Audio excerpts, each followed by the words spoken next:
Thank you, Mr. Speaker. Mr. Speaker, I rise today in favor of House Bill 790.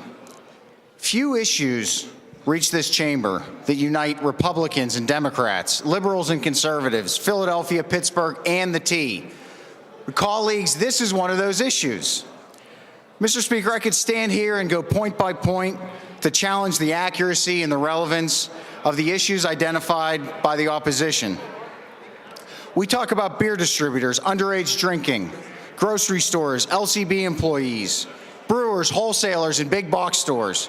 Mr. Speaker, we talk about economics, revenue to the state, equitable distribution of licenses. Mr. Speaker, all those issues are important. I stand here today to speak on behalf of my constituents. Mr. Speaker, my constituents tell me time and again how frustrated they get with the selective indifference that their government shows towards the issues they care about. Let's talk about the people that you represent, the people that we represent. These are the people who buy wine and spirits. Sometimes we get in this great hall in this beautiful building, and sometimes I think we need to step back. Outside of all the special interests, outside of all the pressures, we need to ask ourselves the question that my good friend from Lancaster County asked. Do we think that the state should be in the business of the retail sale of alcohol? That's the core question. Our constituents almost universally say no, yet somehow we remain deaf to that answer here in this building. It makes intuitive sense that private businesses can sell wine and spirits better than bureaucrats in Harrisburg. This is what the people want. This is the change that they want. And if we think that modernizing the LCB system will somehow change the way that it operates, we're mistaken. If we think that window dressings will change how the political influence just absolutely destroys the way that the retail side operates, then we're mistaken. I didn't want to mire too much in the details, but I felt compelled to. On the issue of drunk driving, on the issue of alcohol-related deaths, we've heard a lot today. And so I decided to go on the website for MAD.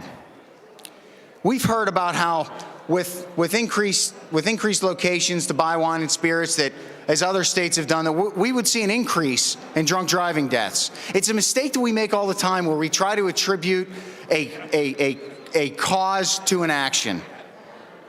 Well, I'd just like to share with this chamber a few statistics.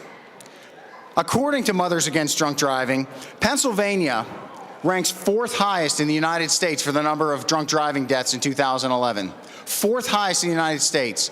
424 precious souls lost their lives on the highway in Pennsylvania in 2011. We're the fourth highest in the nation. States around us were all lower. Every single state around us was lower. New York, Ohio, Virginia, Maryland, West Virginia, New Jersey.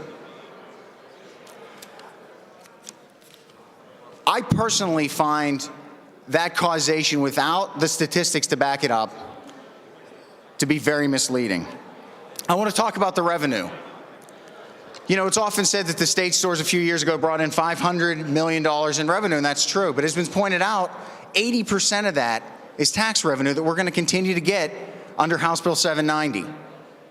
So if we just say that those assumptions are right, that $80 million in profit from the stores, it'll take us 13 years to make up for that $80 million, or for that one-time sale.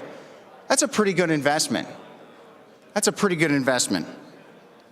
And for the record, I would just like to answer a question that was posed from one of my colleagues, one of our good friends from Center County. I just want to say that who I stand with in this issue, I stand with the millions of Pennsylvanians who want the choice and convenience of being able to buy wine and spirits outside of this archaic system that was devised in a bygone era. And in closing, I would like to welcome our good friend and our good colleague, the chair of the Human Services Committee from Bucks County, that it's okay for him to change his vote as well. And I encourage for us to implement the will of the people of Pennsylvania and vote yes on House Bill 790. Thank you.